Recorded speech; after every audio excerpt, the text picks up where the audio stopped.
Good morning students. आज हम लोग बात करने जा रहे हैं उत्तरी अमेरिका महाद्वीप के अन्य महत्वपूर्ण बिंदुओं के बारे में। तो उनमें आप देखेंगे कि जो मैक्सिको है, मैक्सिको में आपको एक अंतरा पर्वतीय पठार मिलेगा जिसका नाम है मैक्सिकन प्लाटू, और वो दो पर्वतों के मध्यवर्ती भाग में स्थित है। और उसमें आप देखेंगे जो एक पर्वत मैक्सिको में पूर्व की तरफ है उसका नाम है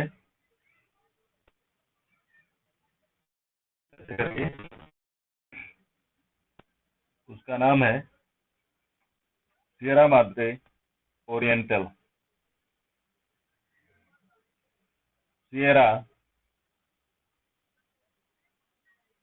Madre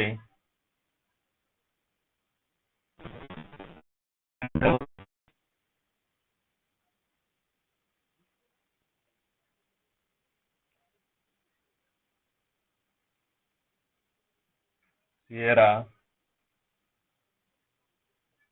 Madre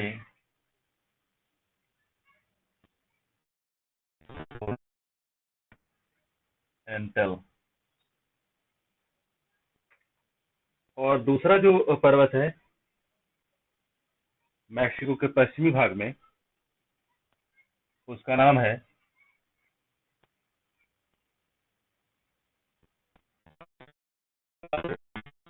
occidental.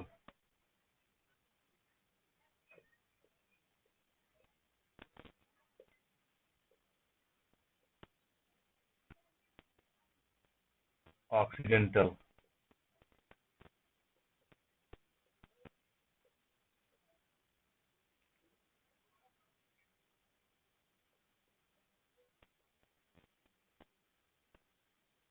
Sierra Madre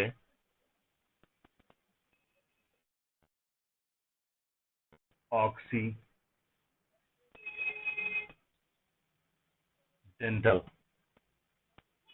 और इन दोनों ही पर्वतों के बीच में आप देखेंगे ये एक महत्वपूर्ण पठार है मैक्सिको का जिसका नाम है मैक्सिकन प्लाटू, यानी मैक्सिको का पठार। ये है आपका, एरो के माध्यम से हम यहाँ प्रदर्शित कर दे रहे हैं। Mexican plateau.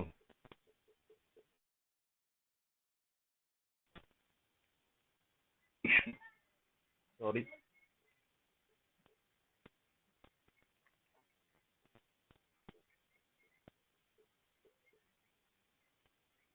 यानी मैक्सिको का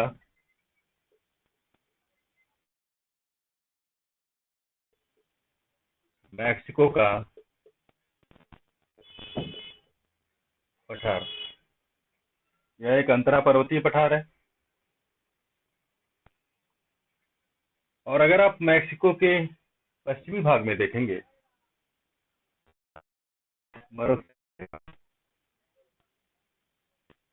Sonoran desert. Sonoran Desert is located in west part of Mexico. You can see here. देखते हैं और यहाँ पर हम एरो के माध्यम से प्रदर्शित कर दे रहे हैं। ये है आपका सोनोरन डिजर्ट।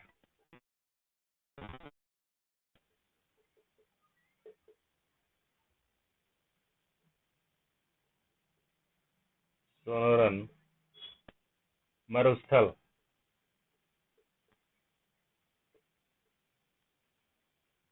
मैक्सिको के पश्चिमी भाग में स्थित है। अब हम लोग आगे देखते हैं कनाडा में तो कनाडा में आप देखेंगे कि आपको एक पठार मिलेगा और उसका नाम है कनाडियन। हडसन बे देख रहे हैं और ये जो जेम्स बे, इनके चारों तरफ स्थित जो पठारी क्षेत्र है उसे ही हम कनाडियन शील्ड के नाम से जानते हैं, यानी ये वाला भाग।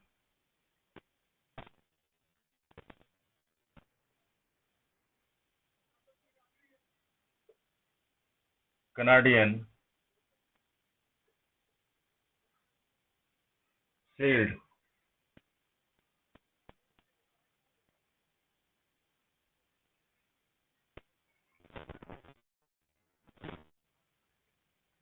ये है आपकी कनाडियन शील्ड और इसकी जो विशेषता है,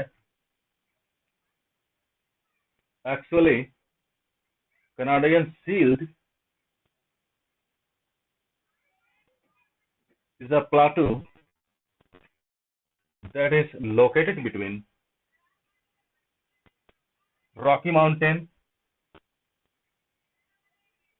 in the west part of North America continent and Appalachian Mountain. This is in the east part of America continent. Canadian Shield, ये आपकी 60 डिग्री अक्षांश रेखा है, लैटिट्यूड लाइन। और ये कनाडियन शील्ड जो है बिटवीन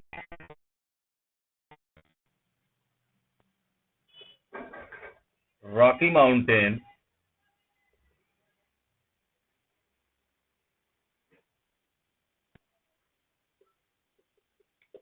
एंड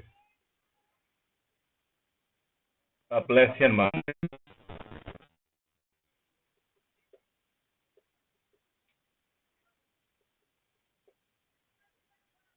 ये है आपका रॉकी पर्वत और ये है आपका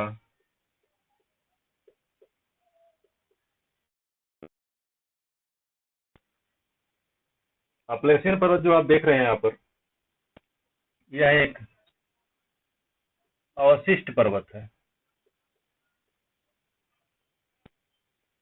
अवशिष्ट पर्वत उन पर्वतों को कहते हैं जिनका घर्षण की प्रक्रिया द्वारा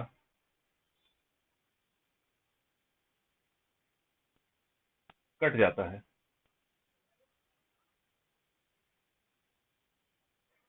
यानी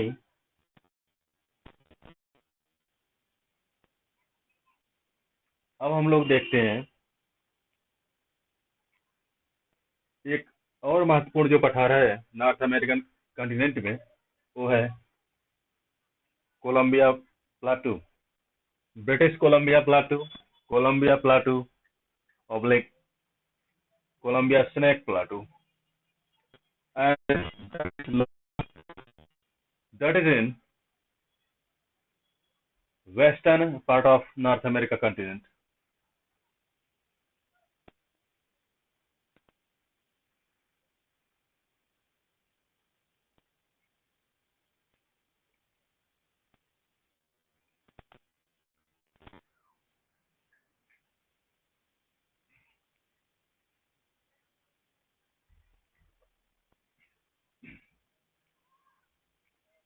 यहाँ पर हमने कल भी बताया था कि रॉकी माउंटेन है और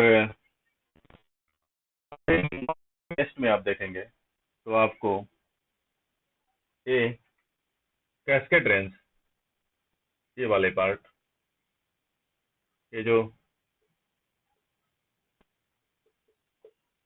कैस्केड रेंज मिलेगी, ये आपका पार्ट रॉकी माउंटेन है और इन्हीं दोनों के बीच स्थित है आपका कोलंबिया, ब्रिटिश कोलंबिया प्लाटू, और क्योंकि आप देख रहे हैं कि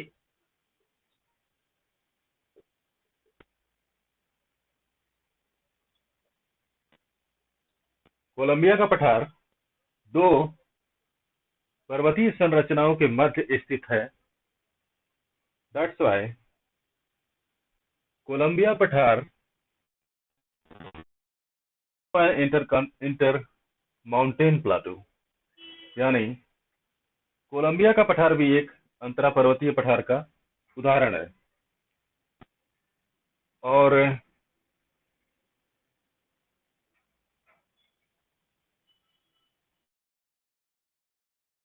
बिंदु को देखने जा रहे हैं वो है आपका सुपीरियर हाईलैंड। जैसा कि नाम से उद्धृत है, सुपीरियर हाईलैंड तो सुपीरियर झील के आसपास ही होगा। और इसकी विशेषता यह है कि जो सुपीरियर हाईलैंड है ये लौह अयस्क के भंडार की दृष्टि से विश्व में काफी अहम स्थान रखता है। तो आप देखेंगे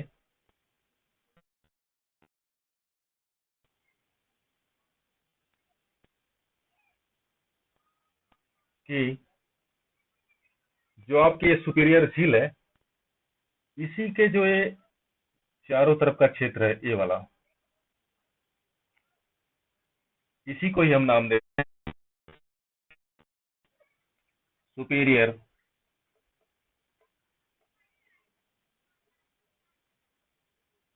हाईलैंड।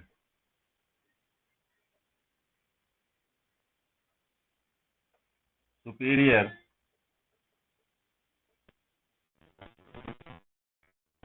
उच्च भूमि। और इसकी विशेषता है कि यह लौह अयस्क भंडार की दृष्टि से काफी समृद्ध क्षेत्र है।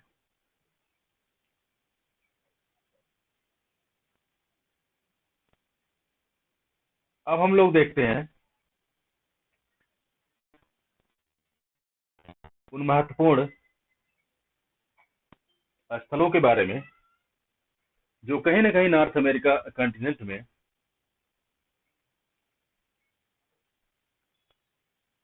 महत्वपूर्ण पदार्थों की उपलब्धता और उत्पादन की दृष्टि से अपना अहम रखते हैं। तो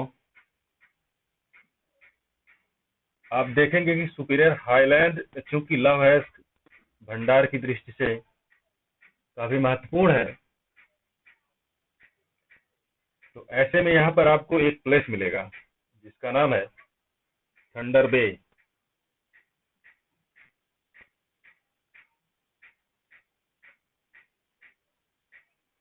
क्या नाम है?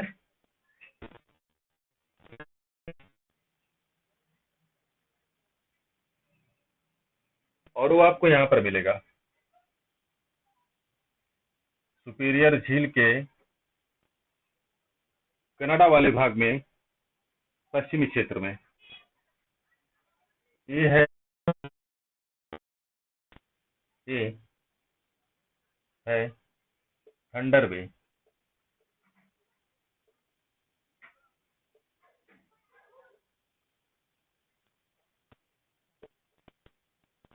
थंडर बे यहाँ पर सुपीरियर झील के यूएसए वाले भाग में, पश्चिमी क्षेत्र में, और उसका नाम है डुलुथ।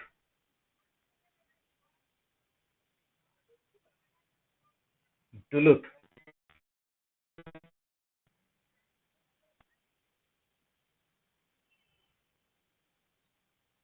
और तीसरा जो महत्वपूर्ण क्षेत्र है वो है यहाँ पर, और इसका नाम है साउथ इसको भी हम यहीं पर डिनोट करते हैं।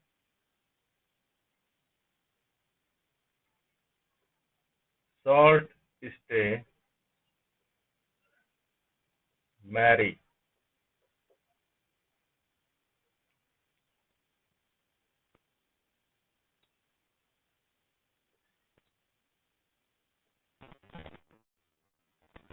और इन तीनों ही क्षेत्र, ये तीनों ही क्षेत्र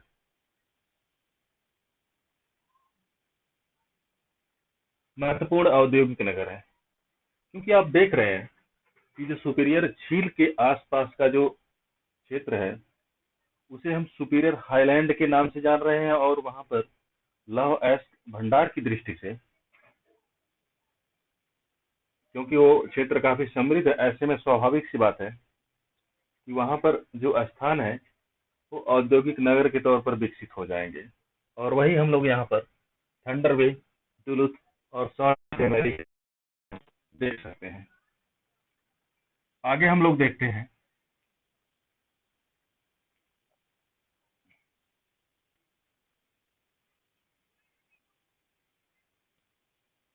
तीन अन्य महत्वपूर्ण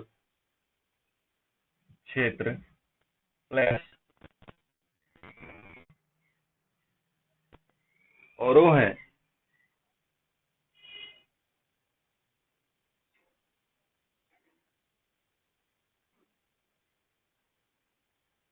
ये सभी जो हम लोगों ने अभी बात देखी महत्वपूर्ण औद्योगिक नगर लौह अयस्क उद्योग की दृष्टि से तीनों ही, यानी थंडर बे, डुलुथ और सॉल्ट स्टे, तीनों ही लौह अयस्क उद्योग की दृष्टि से महत्वपूर्ण है। आगे हम लोग देखते हैं जो आपकी दूसरी झील है जिसका नाम है Michigan.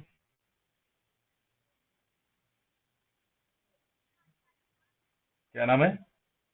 Michigan. And at the coast of Michigan there are three important places. Those are, number one, here,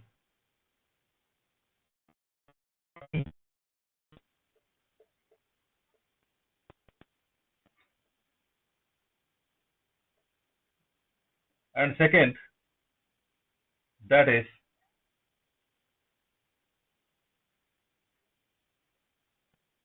in the south of Michigan Lake, Chicago.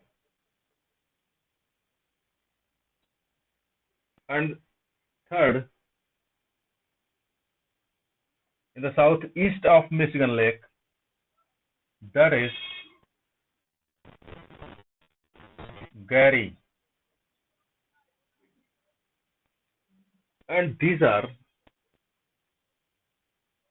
important in the industrial town of USA.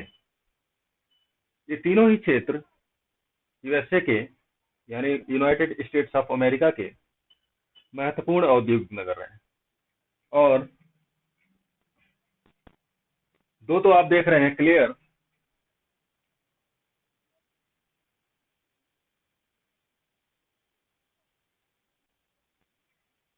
Michigan झील के स्थित है, और तीसरा Gary भी, that is also located at the coast of Michigan Lake. And now we are going to talk about basically Chicago. This place is very famous in the world, and we are going to see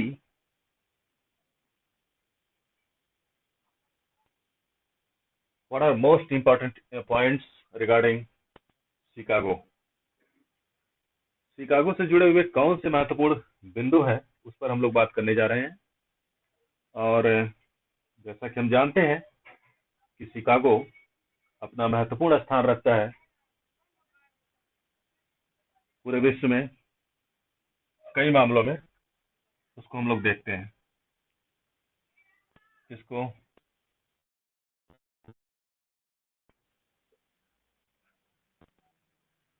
मिलवाकी,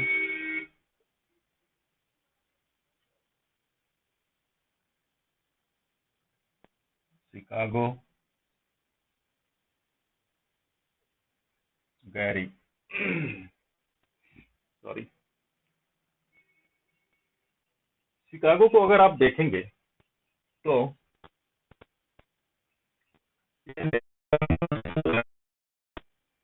और इसे यहाँ पर arrow के माध्यम से प्रदर्शित कर रहे हैं, परिवहन फोकस केंद्र के तौर पर भी जाना जाता है।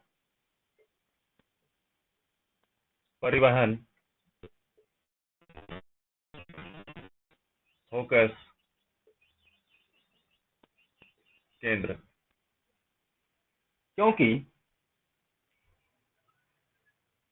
शिकागो ऐसा प्लेस है अमेरिका में जहां पर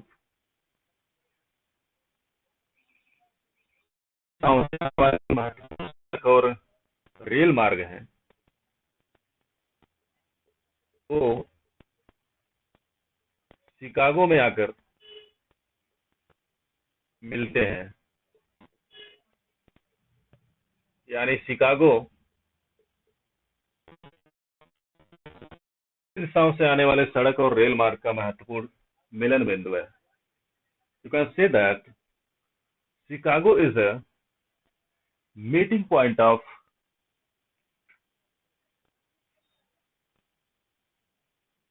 रेलवे एंड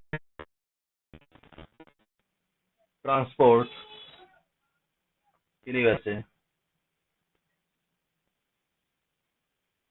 और अगली जो महत्वपूर्ण विशेषता है वो ये है कि ये नॉर्थ अमेरिका का देख रहे हैं कि अगर विभिन्न दिशाओं से आकर यहाँ पर रेल मार्ग मिल रहे हैं तो स्वाभाविक सी बात है कि एक बड़े जंक्शन के तौर पर ये विकसित हो जाएगा। और यही वजह है, आप देखेंगे कि जो शिकागो है वो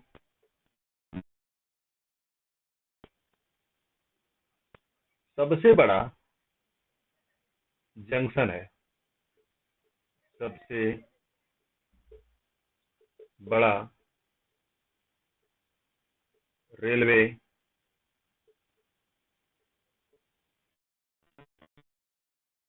है। महत्वपूर्ण औद्योगिक नगर तो है ही, और इतनी सारी विशेषताएं जहां पर मौजूद हो तो स्वाभाविक सी बात है कि वो महत्वपूर्ण नगर ही होगा। जो महत्वपूर्ण है शिकागो की कि शिकागो मांस प्रसंस्करण उद्योग का एक महत्वपूर्ण केंद्र है। और देखते हैं, यानी शिकागो प्रसंस्करण उद्योग का सर्वाधिक महत्वपूर्ण केंद्र है। अब आगे हम लोग देखते हैं, बहुत ही फेमस है, डेट्रॉयट अमेरिका में पड़ता है और इसे आपने समाचारों में अक्सर सुना होगा इस प्लेस के बारे में।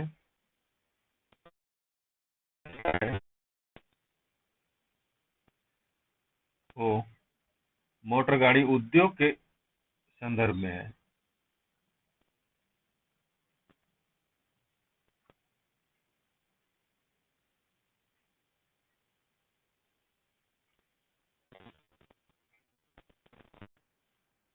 यहाँ पर आप देखेंगे कि जो ईरी लेक है पूर्व से दूसरे नंबर की झील, उसके साउथ में आप देखेंगे यहाँ पर तो आपको मिलेगा डेट्रॉयट। डेट्रॉयट फॉर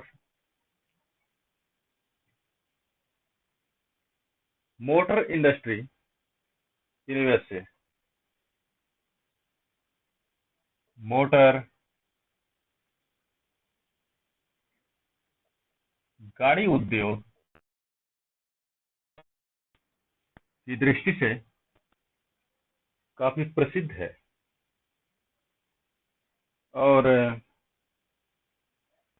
आगे हम लोग देखने चल रहे हैं एक महत्वपूर्ण स्थान, और वो ये है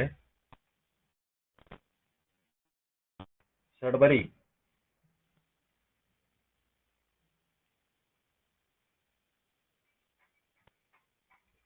Sudbury Place is very rich in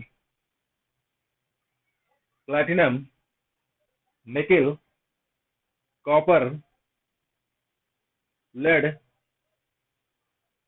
and zinc.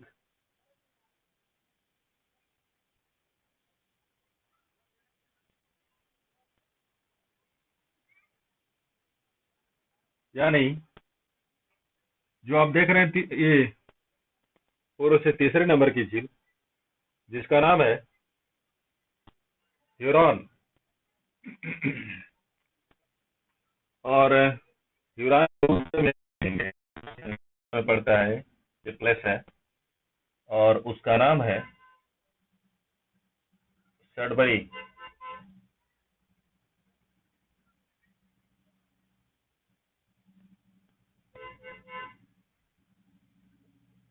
Sudbury.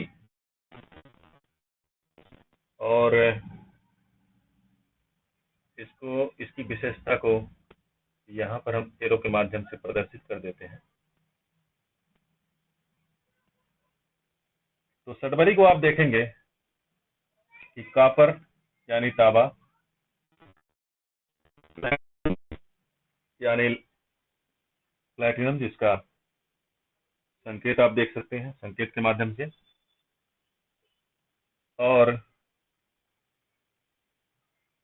Palladium,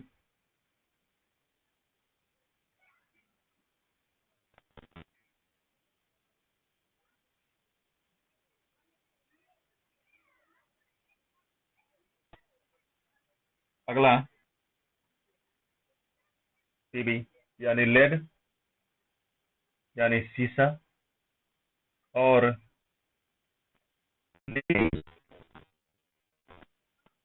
एक अन्य महत्वपूर्ण तत्व है जो है वो जिंक। इन सभी के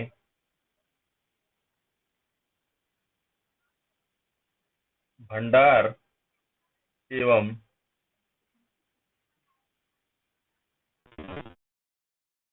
उत्पादन की दृष्टि से महत्वपूर्ण प्लेस है सडबरी। और आगे आप देखेंगे कि जो निकिल है, वो निकिल उत्पादन की दृष्टि से विश्व में अहम स्थान रखता है। और आगे हम लोग देखते हैं एक प्लेस आपको देखना है, और वह है हैमिल्टन। देखते हैं। Hamilton Birmingham of Canada, and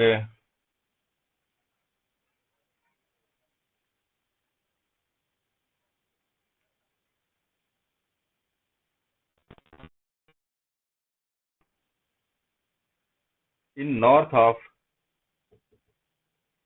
eerie lake. यानी आप देखेंगे यहाँ पर आपको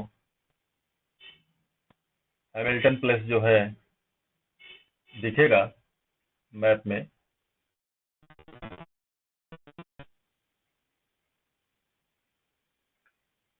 इसको हम क्लीन कर देते हैं।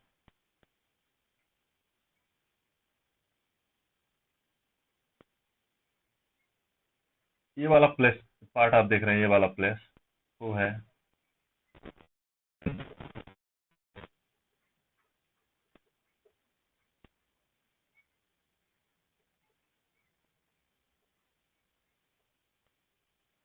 और इसकी विशेषता को यहाँ पर डिनोट कर देते हैं। तो इसे मिंघम ऑफ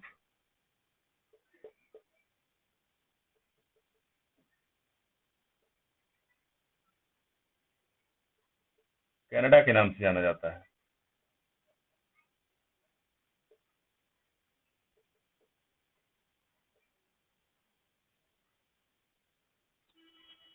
और बर्मिंघम जो प्रसिद्ध है वो उद्योग के लिए प्रसिद्ध है।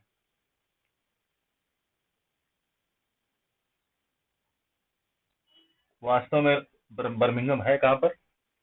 तो बर्मिंघम जो है आपको इंग्लैंड में मिलेगा, क्योंकि बर्मिंघम जो है लौह इस्पात उद्योग की दृष्टि से महत्वपूर्ण स्थान रखता है। और ऐसे में लौह इस्पात उद्योग की दृष्टि से अगर कोई प्लेस किसी कॉन्टिनेंट या किसी देश में महत्वपूर्ण होते हैं तो उन्हें रूपक के तौर पर बर्मिंघम बोल दिया जाता है, यानी बर्मिंघम ऑफ द कनाडा। देख चुके हैं हम लोग इसके महत्व को।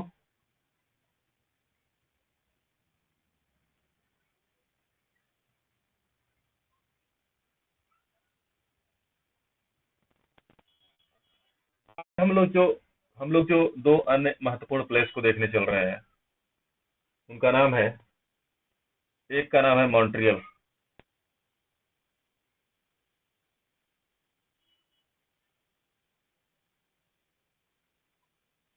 और दूसरे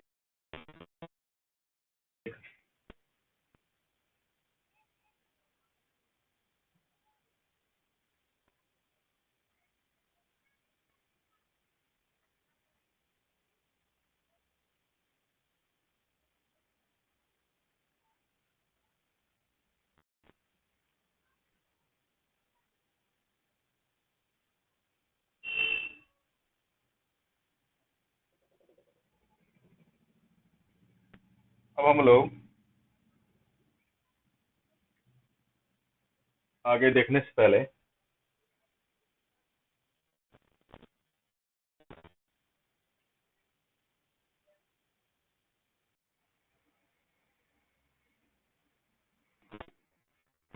अब हम लोग देखेंगे कि मॉन्ट्रियल के बारे में। और जो मॉन्ट्रियल है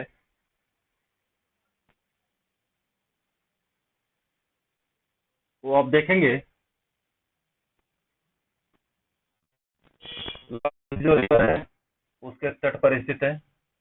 तट पर नहीं स्थित है, लॉरेंस रिवर के अंतर्गत ही स्थित है, बीचों बीच उसके स्थित है मॉन्ट्रियल। हम इसको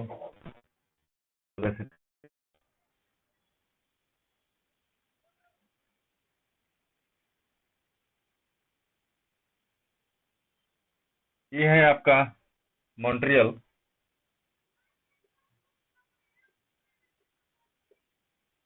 मॉन्ट्रियल और मॉन्ट्रियल की जो विशेषता है, Montreal is biggest island in the world, like island in the world. यानी ये जो है सबसे बड़ा नदी है पूरे विश्व में, यानी वैश्विक दृष्टि से सबसे बड़ा नदी द्वीप है मॉन्ट्रियल ऑफ कनाडा। कनाडा में, और ये सेंट लॉरेंस की जो रिवर है उसी में स्थित है। सेंट लॉरेंस की जो रिवर आप देख रहे हैं यहाँ पर आके अटलांटिक महासागर के जिस पार्ट में मिलती है, ऑफ सेंट लॉरेंस के नाम से जानते हैं। यानी जो ये वाला भाग देख रहे हैं आप, उसे Gulf of Saint Lawrence, Saint Lawrence की खाड़ी के नाम से जानते हैं। अब जो है एक चीज को हम लोग देखेंगे और ये है आपको यहाँ पर एक पॉइंट जो है मिलेगा निकला हुआ और उसका नाम है केप हैटरेस।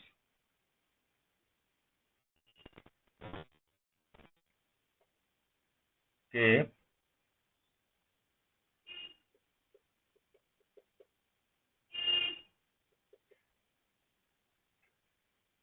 केप हैटरेस।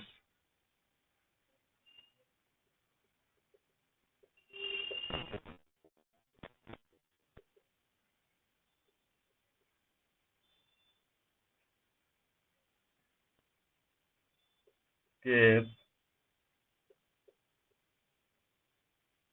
हैटरेस वास्तव में यह एक अपतटरोधिका है और आप देखेंगे कि जो अपतटरोधिका होती है उसका निर्माण सागरीय तरंगों के द्वारा तट से टकराने पर जो पदार्थ का निक्षेपण होता है उसी से इसका निर्माण होता है। तो ये जो है विश्व की सबसे लंबी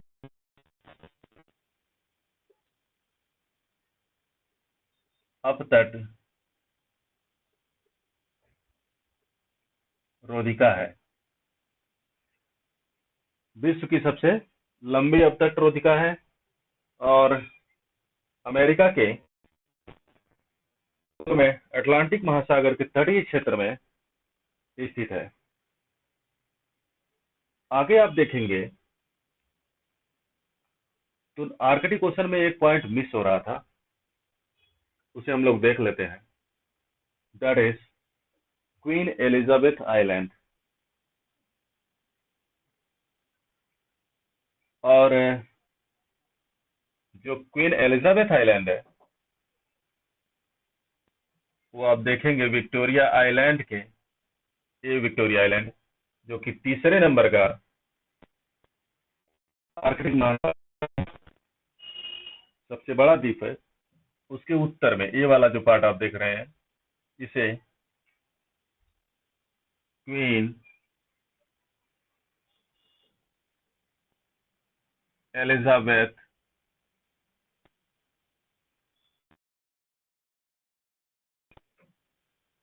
आइलैंड्स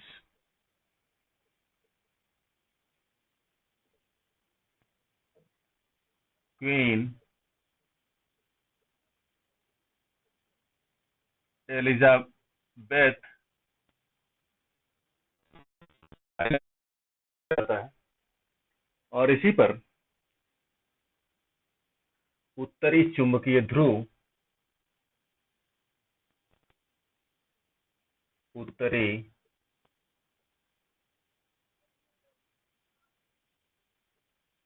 चुंबकीय ध्रुव स्थित है। एक जो है लॉन्गिट्यूड लाइन यानी देशांतर रेखा के बारे में देखने चल रहे हैं जो इस उत्तरी अमेरिका महाद्वीप की दृष्टि से काफी महत्वपूर्ण है और वो है 100 डिग्री लॉन्गिट्यूड लाइन।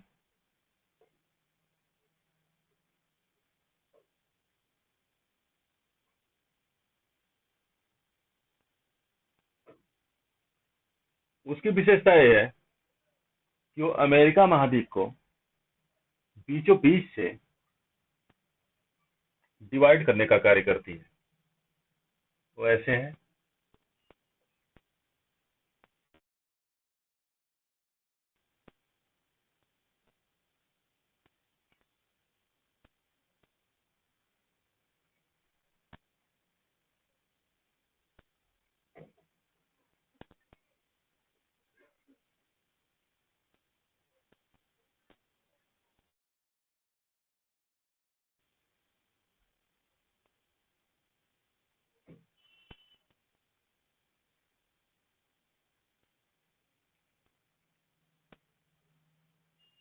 जैसा कि आप देख पा रहे होंगे,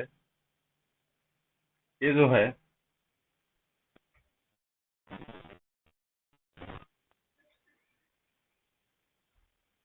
ये आपकी 100 degree, 100 degree longitude,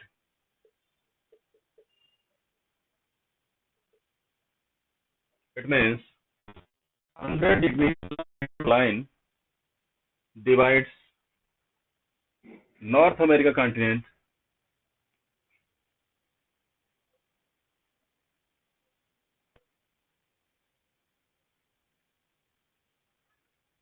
in West and East America in equal parts.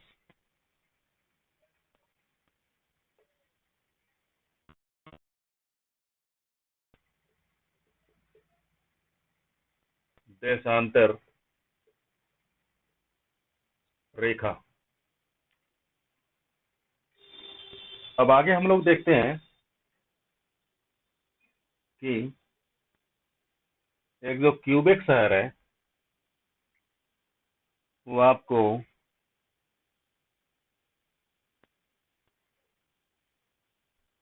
Canada में ही मिलेगा।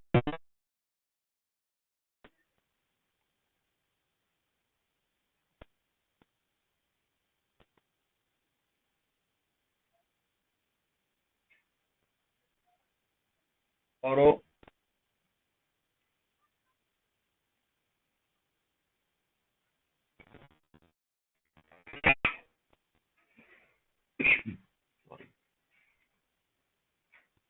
और वो आपको यहाँ पर जो सेंट लॉरेंस की नदी है उसके तट पर ही मिलेगा। क्यूबेक।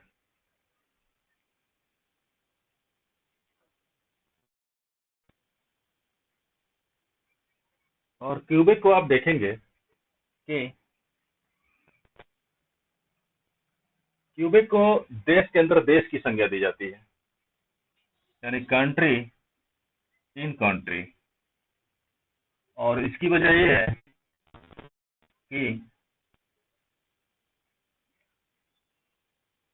क्यूबेक में फ्रांसीसी समुदाय की बड़ी आबादी निवास करती है।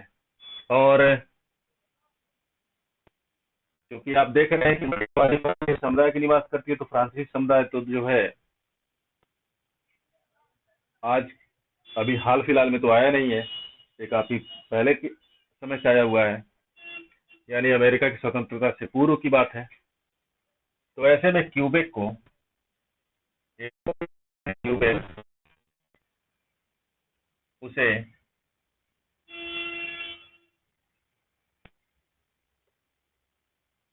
कनाडा में प्राचीनतम नगर के नाम से के तौर पर भी जाना जाता है।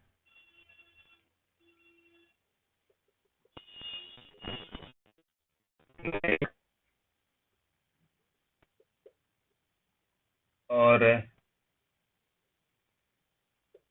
फ्रांसीसी समुदाय की बड़ी आबादी यहाँ पर निवास करती है। और इसी फ्रेंच सिटी के तौर पर भी जाना जाता है। और इसे यह एक ऑटोनॉमस रीजन है, कनाडा का स्वायत्त क्षेत्र है। और इसे जो है देश के अंदर देश की संज्ञा दी जाती है।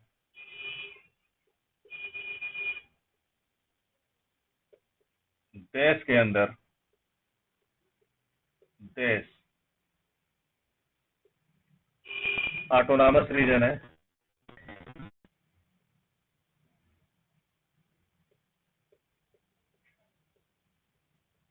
यानी स्वायत्त क्षेत्र कनाडा का। अब हम लोग देखते हैं एक और अन्य महत्वपूर्ण बिंदु को, कनाडा में ही स्थित है, और वो है विन्नीपेग। विन्नीपेग जो है, Winnipeg is the capital of Manitoba state of Canada and और इसे आप देखेंगे that is located at the coast of East Winnipeg Lake in Manitoba State, जो कि विन्नीपेग लेक आप देख रहे हैं, विन्नीपेग झील है मैनिटोबा प्रांत में। उसके पूर्वी तट पर विन्नीपेग स्थित है ये, और न केवल मैनिटोबा प्रांत की ये राजधानी है, बल्कि विश्व में गेहूं की सबसे बड़ी मंडी के तौर पर जाना जाता है इसे। ये है आपकी विन्नीपेग।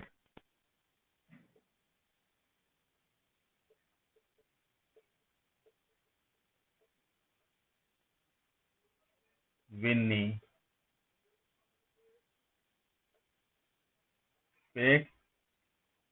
और ये विश्व की सबसे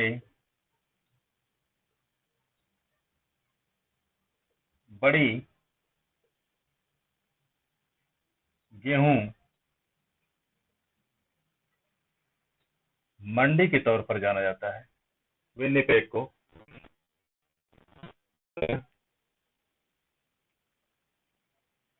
आगे हम लोग देखेंगे नॉर्थ अमेरिका कॉन्टिनेंट से जुड़ी हुई महत्वपूर्ण नदियों के बारे में। तो देखते हैं।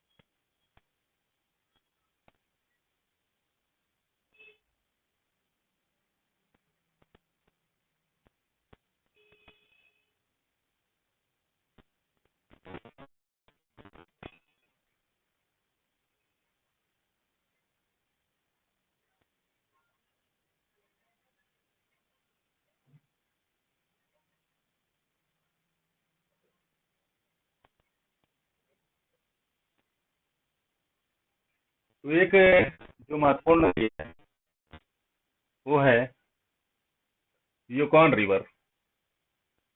यूकॉन रिवर जो है, आप यहाँ पर देखेंगे कि एक पर्वत है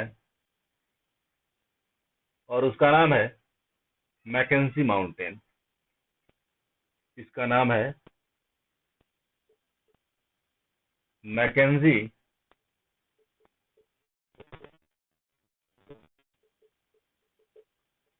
माउंटेन।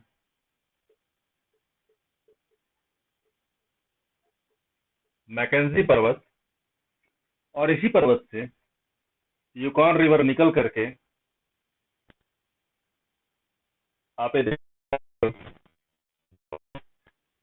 बेरिंग सी है, यानी बेरिंग सागर उसमें प्रवाहित होती है,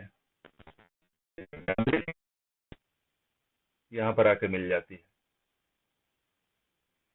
और ये आप देख रहे हैं कि यूका मैकेंजी पर्वत से निकलकर बेरिंग सागर में मिल रही है। तो आप देख रहे हैं कि कनाडा और अलास्का अलास्का जो कि रीजन है यूएसए का, दोनों ही क्षेत्रों से होकर प्रवाहित हो रही है।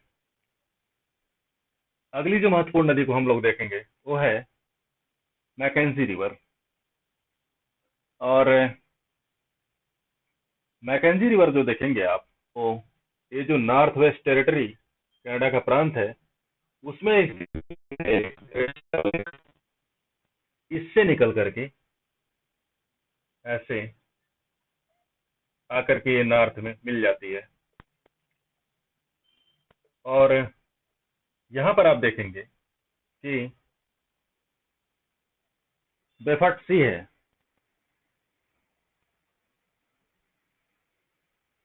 क्या नाम है? बेफर्ट सी।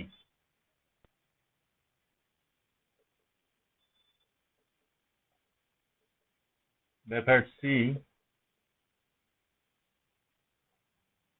और देखेंगे कि आपको मैकेंजी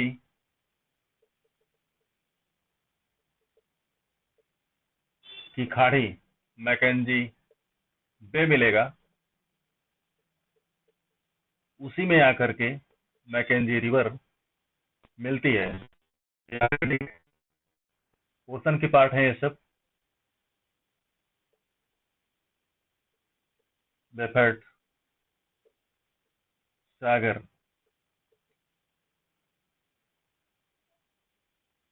यहाँ पर देख रहे हैं कि आप आकर के मैकेंजी रिवर ये आकर के मिल रही है। ये आप देख रहे हैं मैकेंजी बे से ही मिलता जुलता नाम मैकेंजी नदी।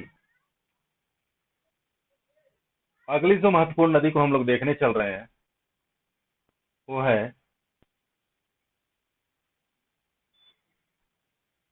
यहाँ पर रेनियर लेक से।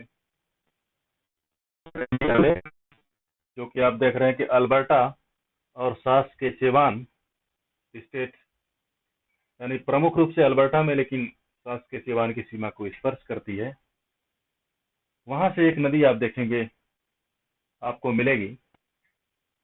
और वो यहाँ पर जो हडसन की खाड़ी आप देख रहे हैं इसमें जाकर मिलती है। और उसका नाम है चर्चिल रिवर। इसका नाम चर्चिल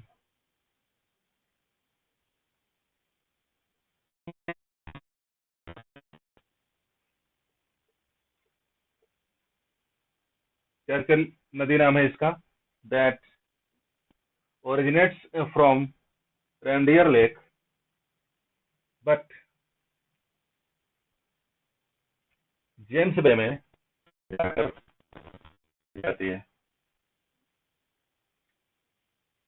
अब अगली जो महत्वपूर्ण नदी के बारे में हम लोग देखने चल रहे हैं कनाडा की, वो है नेल्सन रिवर। और नेल्सन रिवर भी यहाँ पर आप देखेंगे स्टेट में आपकी विनिपेग झील है, उसके उत्तरी छोर से निकलकर ये हडसन की खाड़ी में मिल जाती है। और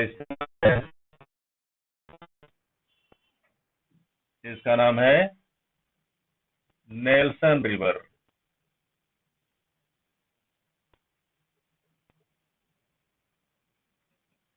नेल्सन नदी। अगली जो महत्वपूर्ण नदी के बारे में हम लोग देखने चल रहे हैं, हालांकि थोड़ा बहुत हम पहले ही कवर कर चुके हैं, लेकिन उसे संपूर्णता में देख लेते हैं। So we are going to discuss about Columbia River. And Columbia River actually originates from Rocky Range, but a Columbia Columbia Snake Plateau से होते हुए ये आप देखेंगे, ये जो रॉकी रेंज है, रॉकी माउंटेन,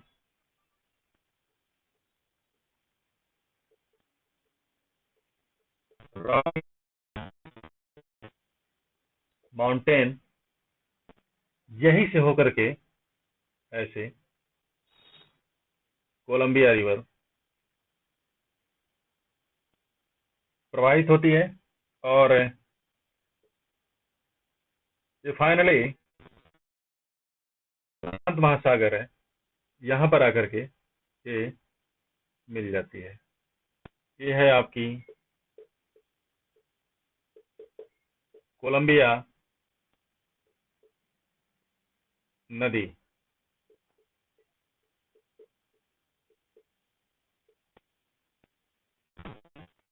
और कोलंबिया नदी जो है उसकी विशेषता ये है कि this is a river that is longest river in western part of United States of America, not North America continent। यानी अमेरिका देश के पश्चिम में बहने वाली कोलंबिया जो है सबसे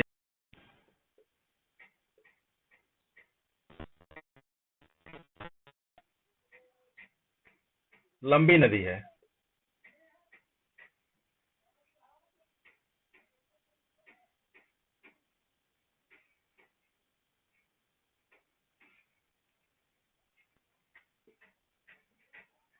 आगे हम बढ़ते हैं और एक चीज आप देखेंगे, कोलंबिया रिवर जो है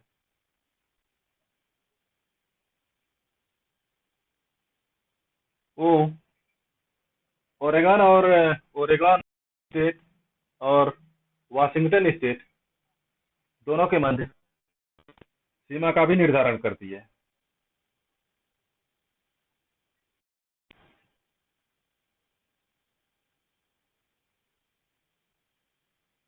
अगली जो महत्वपूर्ण नदी के बारे में हम लोग देखने चल रहे हैं उसका नाम है फ्रेजर।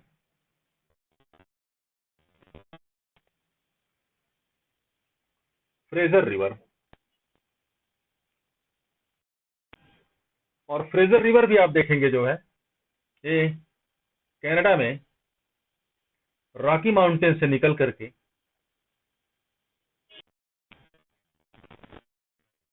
रॉकी माउंटेन से निकलती है और यहाँ पर आपको ब्रिटिश कोलंबिया में यानी साउथ में आपको एक बंदरगाह मिलेगा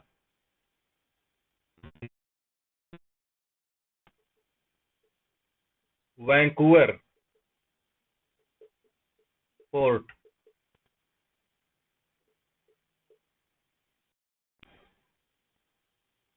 वैंकूवर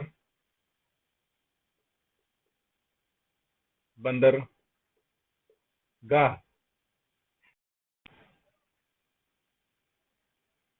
ये कोलंबिया, ये जो फ्रेजर रिवर आप देख रहे हैं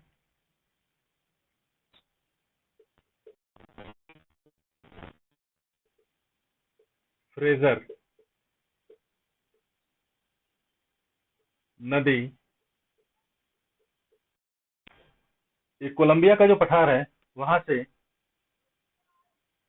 प्रवाहित होते हुए वैंकूवर बंदरगाह के महासागर में मिल जाती है। वैंकूवर पोर्ट जो यहाँ पर देख रहे हैं आप स्थित है वो कनाडा का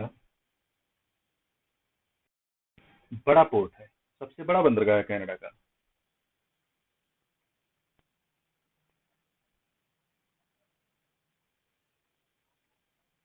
तो बाकी के बचे हुए पार्ट को अगली क्लास में कवर करेंगे। तब तक के लिए इतना ही। बहुत बहुत धन्यवाद आप लोगों का।